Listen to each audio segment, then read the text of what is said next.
Good evening to all our viewers. Today we are live from Aster CMI, and today's topic is lifestyle modification in diabetes and heart disease. So today with me I have Dr. Mahesh, Dr. Maitri, and Dr. Sanjay Thar.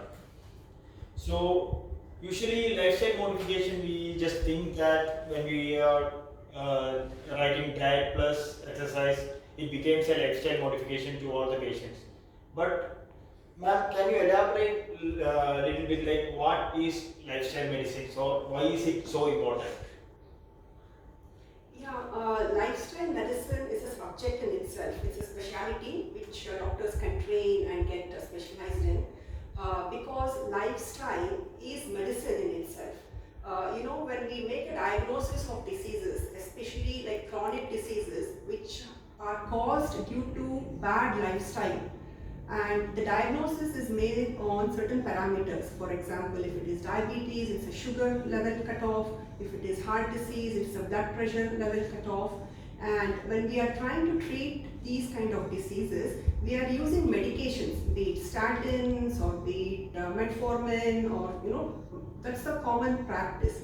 But when we treat patients with these diseases with lifestyle medicine, we use lifestyle itself like medicine, meaning for example, patients with diabetes can be achieving normal glucose levels without medications just by changing their lifestyle, how they eat, how they exercise, sleep hygiene, stress management, many other things. So it's a detailed methodological, research proven science which helps patients prevent disease. That is, if they have some kind of a predisposition, genetic predisposition or family history, we can, by tweaking the lifestyle itself early on, we can prevent them even developing these diseases. If they are borderline, pre-diabetic stage or borderline high blood pressure, in these kind of cases, that means the sugar, fasting blood sugar is high, or HbA1c is high, and or BP is high. So just by looking at lifestyle changes, we can bring those levels to normal. In that sense, we are reversing the disease. In case of well-established cases, or if they're having these kind of diseases for a longer period of time, they'll already be on medications, right? Certain doses. By helping them learn these kind of modifications which they need to do, we can very easily reduce the dosages of the medication. So many people can come off insulin, or if they are taking metformin, the dosage is not 2 times a day, it can become 1 time a day. Statins, it depends really. It's case by case.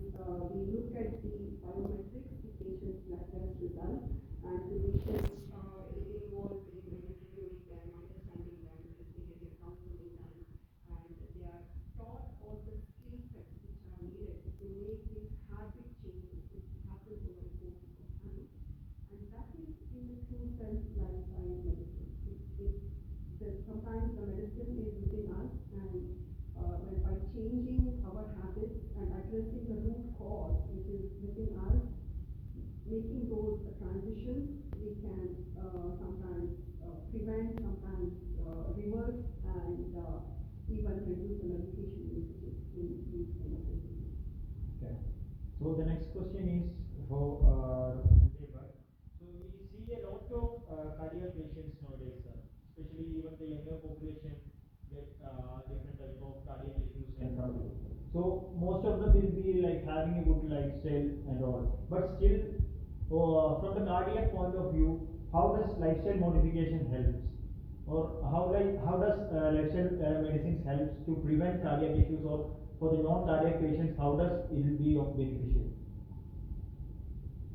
The cardiovascular diseases, when I say cardiovascular diseases, it includes heart attack, stroke, vascular diseases, including kidney disease and liver diseases. Are basically because of metabolic derangement, because of improper lifestyle. When we say improper lifestyle, it includes lack of physical activity, improper diet, bad eating habits, smoking, alcohol, alcohol. So in a population and a person as such, we generally advise everybody to have a healthy lifestyle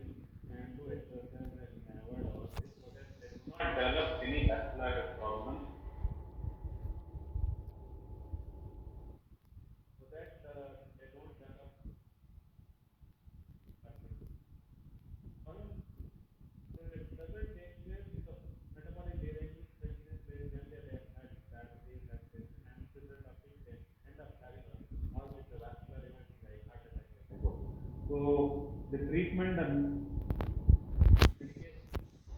with other modalities like even after doing the treatment like undergoing angioplasty or after taking medicines for diabetes, hypertension, high cholesterol, if they do not modify your lifestyle, continue with your previous lifestyle, continue with your dining habits, don't have a proper exercise, don't sleep well, continue smoking and alcohol, then the effect of the medicines will wear off. In due course, you may, instead of 1 BP tablet, may end up requiring 10 BP tablets. Instead of 1 diabetes medicine, may end up requiring.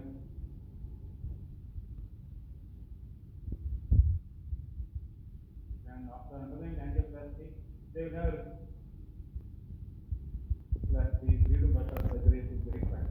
So, lifestyle modification goes in 3 phases. That is primary prevention, and the secondary prevention, and then surgery care. The primary prevention is by adopting a healthy lifestyle, which Dr. Maitri will be telling. And secondary prevention is after developing any of these events, like developing hypertension, diabetes, or having a cardiovascular event. In addition to the treatment, following the lifestyle that will be advised, and that is the integral part. So lifestyle modifications is the main basic foundation of care in all these sections. The medicine, the surgeries is on add-on. So if they do not follow the proper lifestyle, all the medicine we give you, all the procedures we need to discuss. So Dr. Michael. Yeah, definitely. I think thank you for that, Dr. Sanjay. When we say lifestyle, essentially we are what we eat. Our body is made up of what we eat. And when we say metabolic syndrome, it is the cholesterol is going haywire, your sugar levels are going haywire. How did that happen? It's the fat which we ate, which got in the body and causing all the disturbances. It's amount of salt that we eat. For cardiovascular diseases, people are not even aware the current cutoffs. What needs to be followed is about 2 grams of salt, 1,500 milligrams per day. That's the normal limit. But do we really know how that looks like? Sodium is different and salt is different. When we say 2 grams of sodium is the limit, how much of that is the actual salt? So this kind of creating this kind of awareness. For example, the oil, saturated fatty acid, SFA, that's the most important culprit in causing heart diseases. Trans fats, which was actually banned in the US 2018, but still many bakery products here in India, that awareness is yet to come. Making patients understand what that truly means, eating healthy, what kind of oils to use, because different oils have different types of compositions of SFA, PUFAs or MUFAs, the polysaturated acids and the monosaturated fatty acids. And exercise itself is known to reduce more than 25% of deaths due to heart disease can be prevented. But exercise means, again, different categories. It could be just cardio, it could be muscle endurance or muscle building, flexibility, and many things are there which has to be taught to the patient in detail. There's a lot of health coaching, and of course, risky substance abuse like smoking and alcohol. We need to look at, kind of turning off the tap and not just mopping the floor, because we can only do that when we address the root cause. In this case, it's our diet, it's our exercise pattern, and make coaching the patients understand that that is not a thing which can happen overnight. It requires a process of teaching and learning from them, so that even we as doctors, we are trying to build senses from preventing our patients climbing these kind of cliffs, where of these diseases, instead of just catching them when they're falling off, this kind of thing. So it has a very significant preventive aspect to it by addressing the root cause and giving them the health coaching that is needed through lifestyle medicine programs. Okay, ma'am. Thank you. So, Mahesh sir, so from the diabetic point of view, we all know that without diet and exercise, how much of treatment we give, it will be of no use. But many patients used to see that, like, even if with good diet, exercise, the patient may say, okay, I'm following my diet, I'm doing regular exercise. Even after that, their sugar levels will be not in control. So from the diabetes point of view, how lifestyle modification will help them? So, see, we have, we all of us are well aware that, the main cause for diabetes, especially type 2 diabetes, is lifestyle factors like lack of exercise or physical activity and eating habits. So, most of the time, the initial thought process was eating habits means, eating too much fat or too much of junk foods, and then it was restricted to those two food items. I was thinking colas or sugary drinks, and then patients used to most of them used to feel that that my diet, if I don't take all this, then my sugar will disappear. But we have realized over the last 15 to 20 years that the normal food that we take has imbalance in itself, because we are consuming too much carbohydrates and consuming too less proteins, or we are consuming too much of saturated fats and not the healthy fats. So balancing of the diet is something that in itself is a drug or a medicine, which will ensure that there is restoration of our natural development of our body, which requires all the three, or including the vitamins and minerals in adequate quantities. So that in itself cannot be done by not eating something. So lifestyle modification has to include, or will include, that which will balance the diet and include those nutrients that are good for our health, and specific nutrients that will help in reducing the glucose levels. Like Dr. Maitri has very well spoken about the need for talking about how to cook, how much oil to use, which oil to use. All those factors will play a role in improving the dietary aspect of the food. But not only diet, lifestyle modification includes, like we discussed, regular form of some form of exercise or yoga or certain physical activities that will help them in reducing the glucose levels and maintaining the weight. Apart from this, like Dr. Sanjay talked about, smoking and alcohol will also form a part of lifestyle modification.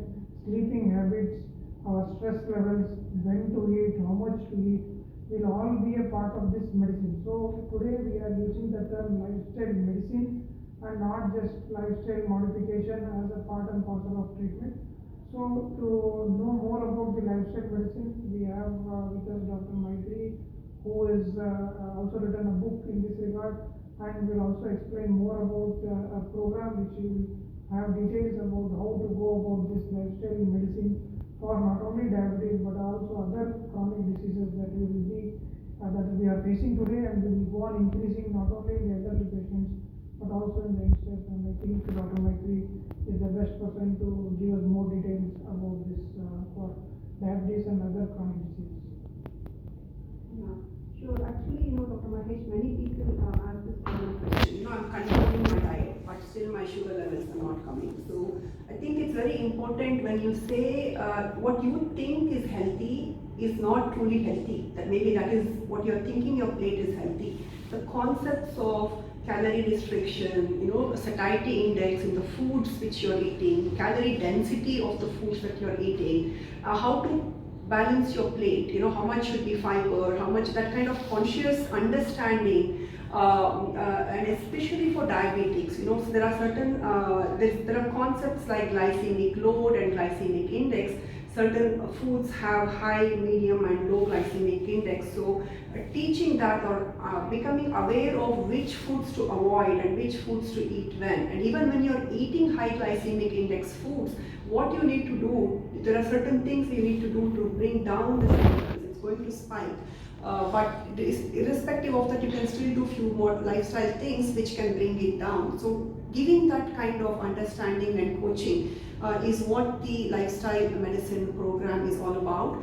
We are starting for the new year in January 1st. It's going to be like a 1-hour session every Sunday for 3 months, and in different phases. There's a contemplation phase, there's a preparation phase, an action phase, maintenance and relapse, very scientifically designed to achieve results, sustainable long-term kind of results. It's like coaching is like if you want to learn dancing or singing or something, you take a class, right? I mean, we can also sing or do it without it, but it's that kind of hand-holding and understanding and a very structured coursework which makes it possible. A book is only information. It's out there. People can pick up the book. It's called Ease. It's on Amazon. But it's the courses which make that transformation happen. Making those things practically possible. We all know Bhagavad Gita, the main picture where there is the chariot where Arjuna and Krishna are sitting, and then there are the 5 horses which symbolically represent the senses. So if the charioteer is the intellect, it's the IQ. The mind knows what is right and what is wrong. Everybody knows that. Eat healthy, exercise, everybody says that. But it is the rope which controls, it is the willpower which makes us stick to the right things. And doing that becomes easy when you have the horses trained. That is a skill set. If you kind of train these horses, even if the charioteer is sleeping, they will take you to the destination. So what happens in the human mind is it has to be reset. We are all following bad habits unconsciously, and the conscious mind is only 5%. That is the cerebral, in the frontal cortex, what we say.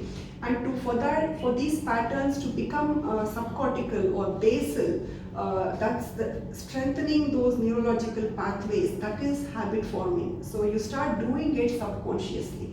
And that takes training, and that takes understanding, for example, cooking, what kind of foods to buy, how to read a label, organic, GMO. There is so much out there which people don't know, and even you can grow your own food, be it just simple things like microgreens or sprouting or prepping it with fermenting, things like that, which can increase the nutrient density, multiple levels. And how to cook, oil-free cooking, low-fat cooking, whole food plant-based cooking. Many alternatives to sugar are available for diabetics, which ones to use when. New cooking techniques like water sauteing, lot of new things are there. So these programs are very interactive. They are online. You can join from the comfort of your homes. And there are recipe demos, lot of access to database, worksheets and cheat sheets which can really help you change those preset wrong kind of habits, undo the learning and redo the right kind, which can truly show results. For example, I myself was diagnosed with diabetes 3 years ago. It took me almost a year and a half to just take care of it without medications. Today my sugar levels are normal. The easiest thing for me would be to go on medications, which I didn't. But it didn't happen overnight either. But with the necessary training, reading about 300 books, attending many workshops in India and abroad, having all those learnings, which is what got into the book, so it can help many other people. Now, just reading a book is information. So having them to apply it practically, that is what is the missing key. That is what shows results. And that's why we have structured it at very reasonable. It's a not-for-profit kind of a venture, and I hope our patients can benefit it. We launched the South Asia's very first hospital-based, physician-led lifestyle medicine program. And I think this is the path forward, because it addresses health in a very holistic way, in a 360-degree way. Looking at all the aspects of physical health, the mental, emotional health, and the social aspect as well. Okay, ma'am. So we have one question from our viewers, Ms. Pinky. So she's asking about, is there any specific food that positively impact to reduce the risk of heart disease in the day-to-day life? Yeah, sure. Food is very, very important, and how we look at it is for different diseases, different foods have better impact. For example, for diabetics, the main focus is on sugar, and it is also on the fat. For heart disease, it's mainly salt. That is the number one thing. Limiting your salt intake to less sodium, especially in salt, which is the primary component of salt. Limiting it to 1.5 or 2 grams per day. That's number one. And saturated fatty acids, limiting that to less than 6% of your diet. So it's important to understand. These numbers are easy to say, but how does that look on your plate when you're serving yourself? What fat is it? It has to be brain fed. People have to understand when they look at it. When you go to the grocery store and you buy, you are only looking at the cost of tomatoes or cost of this packet. More than that, it should automatically hit what is this rich in, what is this poor in, or that kind of training is what is needed for us to really implement these kind of food changes. And it should become almost basal, like this kind, and eat a lot of fiber. That is very, very important. There are specific cutoffs for males and females. It's all available online and on our links or in the book as well. So yeah, definitely these are the top 3 things for heart patients. Salt intake limited, saturated fatty acids, so saturated fats avoided, and fiber, increase amount of fiber that you take. Great.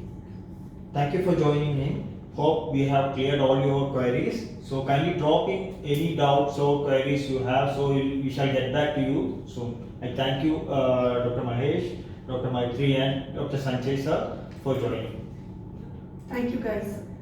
And we will have the details for the program in the comments. Please do check it out and contact us if you have any questions.